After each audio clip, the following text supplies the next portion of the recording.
At this point, at this moment on this stage, we're going to be talking about how can intelligent infrastructure shape cities where people truly want to live. Our guest speaker today, Professor Dr. Victor Granovitsius, is not able to be here for extenuating circumstances, but we do have his colleague who works closely with him, Andre Beblek, who will come up and present on how this intelligent infrastructure can shape cities where people really want to live. Andre, thank you very much for joining us. Thanks. Come on. Thank you, sir. Thanks a lot for the introduction. I have to ask the AV people to run the clicker to you because it rolled away on the wheelchair, but here it is. Okay. Thanks. Thanks, Andre. Great. Thanks a lot. And also a warm welcome from my side.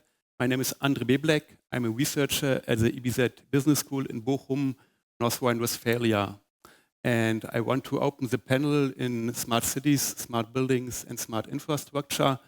And we've seen already some really nice and useful applications of smart cities. But before I start, I would like to introduce you to our company and our foundation in a quick way. We are Europe's largest real estate training institution as an EBZ in total. We have around 290 employees, do annual sales of about 30 million euros per year, and have around 210,000 participant days per year in all our educational programs. The purpose of our foundation is the education and the research in the real estate area. And our foundation donors are the three main large German federal associations in which nearly all big and large and also small housing companies are organized. Within the EBZ, we have a research team of about a dozen of researchers, and we deal with the topics of energy management and building management. And within this, we try to support the housing companies in their digital transformation and the decarbonization of their building stock, which is really a huge challenge.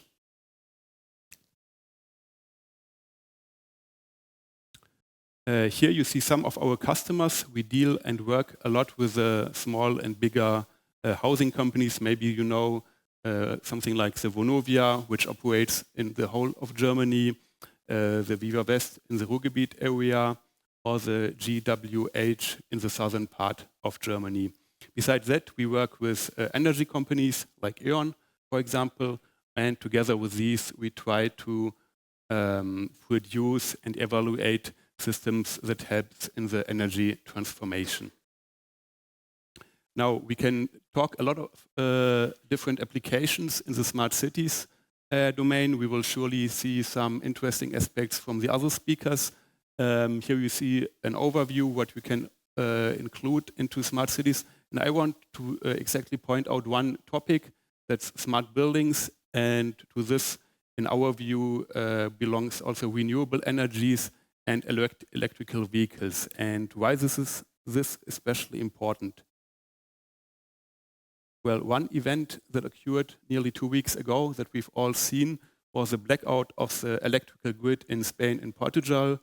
And we could discuss in a lot what the exact reason for this was. This is still an ongoing search, so it's not really completely clear what happened, but that's not really also very important for the moment. But if we think about how can we avoid such situations in the future, we could imagine different possible solutions.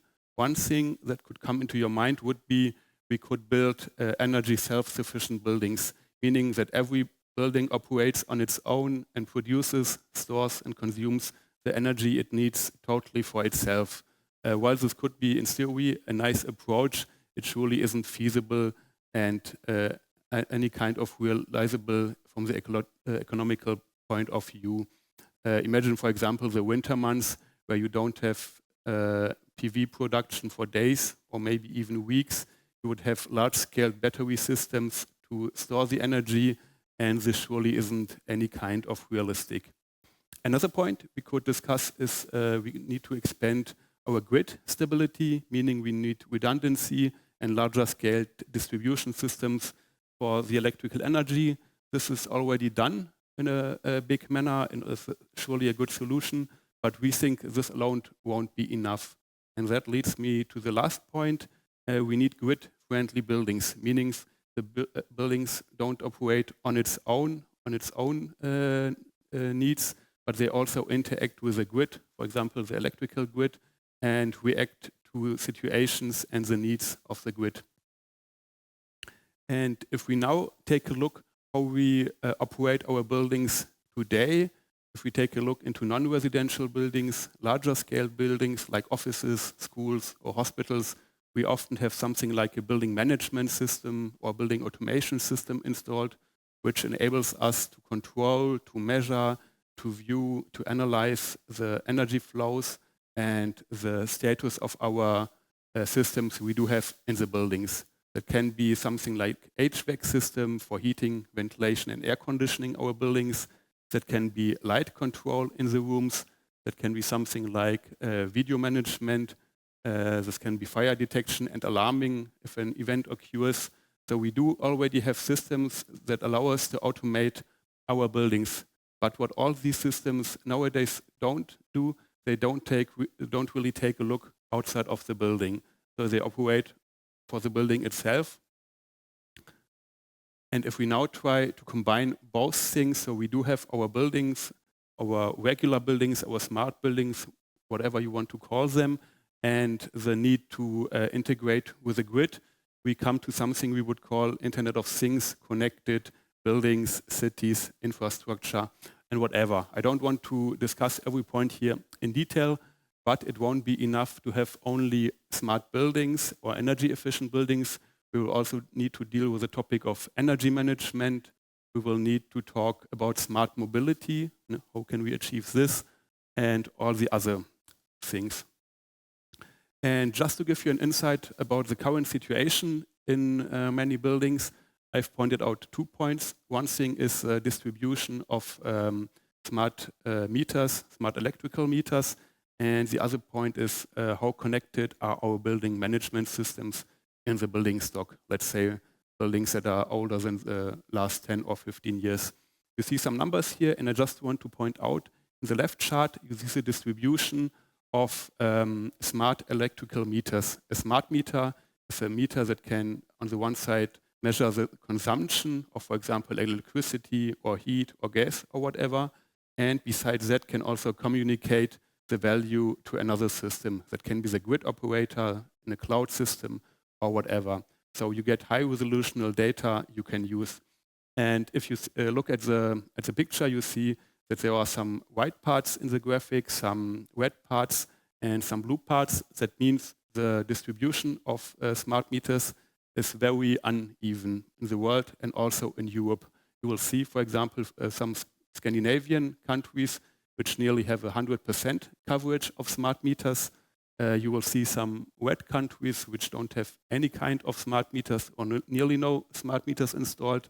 And if we would point out Germany, we are also on the quite red side, not completely, but today we have a distribution of some percent of smart meters on the whole metering market. Why is this important?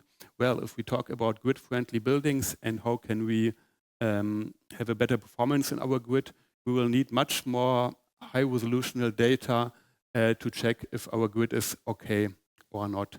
The other thing I want to point out, I've already mentioned, if we talk about smart buildings, we think it's not enough only to take the building itself, but it needs to be connected into the concept of smart city or whatever you want to call it. And there is a study or a survey from Eaton, a company which deals with energy management. And one answer that was given by hundreds of people asked who deal with building operations, only 6% of the people asked said that they have digitalized and connected their existing building systems, machines, or whatever. That means not even 10% of the existing building management systems are able to communicate and to deliver a value outside of the building. Maybe a quick look at accelerators that can boost the topic and that we see, so it's not all bad. One point that is really that's really good, the availability and the costs of communication have drastically got down. In the past, it was really expensive to communicate, and if you think about IoT and IoT sensors, it's really important that you have an opportunity to communicate. The communication of IoT sensors can't be done over, for example, Wi-Fi, because Wi-Fi has a quite large energy consumption, and the distance with which you can communicate with Wi-Fi is maybe, I don't know, 10, 15 meters, but that's the end, and that's not feasible for IoT. And here we see an example of a SIM card that just illustrate how cheap communication has become. This is a SIM card that costs, I don't know, $10, has a lifetime of 10 years, a data volume of 100 megabytes. That means you don't even pay 10 cents per month, and you are able to equip your IoT sensor, and with this you can communicate. Another trend we see, and we will surely see examples in the next presentations from the colleagues that deal with the communication protocols from the manufacturers, like Vilo as a pump manufacturer. We do already have open building automation systems and products that are evolving, especially in newer buildings or in buildings that are renovated. So the possibilities are there, but the products must be used, and we will discuss later what can be barriers to this. The last point I want to point out in part of the accelerators is the legislative and the requirements coming from that. You could say that the legislative isn't an innovation hub or innovation driver. That's truly right. But if you would take a look at the EPBD, the European Performance of Building Directive, the main directive that tells us all in the European country how we have to build our buildings and how we have to operate our buildings. There are many interesting concepts. For example, something like a smart readiness indicator. An indicator you will have to calculate for your building, which tells you how smart your building is and how well it is suited to fulfill these smart functions. Don't want to go into details with this, but if you search for smart readiness indicator, you will see what this belongs to. And if we take finally a point at the current research and an outlook, I want to mention some examples what's already available, what you can use to decarbonize your buildings, to have a better use of renewable energies. One thing is, it's one of our research focuses. If you take at the building operation today, we operate our buildings purely based on technical stuff. We have temperatures, we have power that we measure, we have any kind of technical parameters we measure and control. But what we often totally forget are the needs of the building user. That can be a user in an office, that can be children in a school, whatever.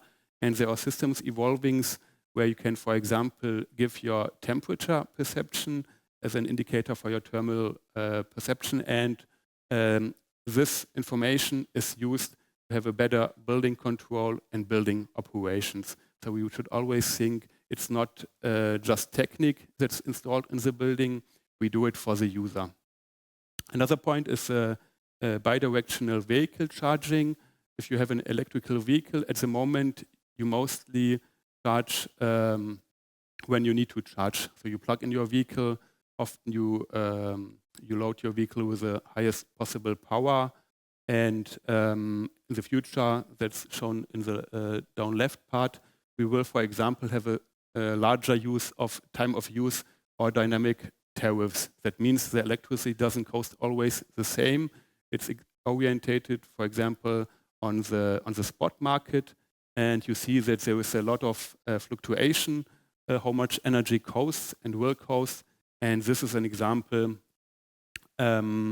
what you can already achieve. There are companies like Tibber or Avatar, many of you surely will know, which already provide these solutions. So you see there's already a lot of techniques that are available, but we must contribute and bring these technologies really into the buildings. So that's it from my side for the moment, and I'm looking forward to the next presentations. Thanks a lot for your attention.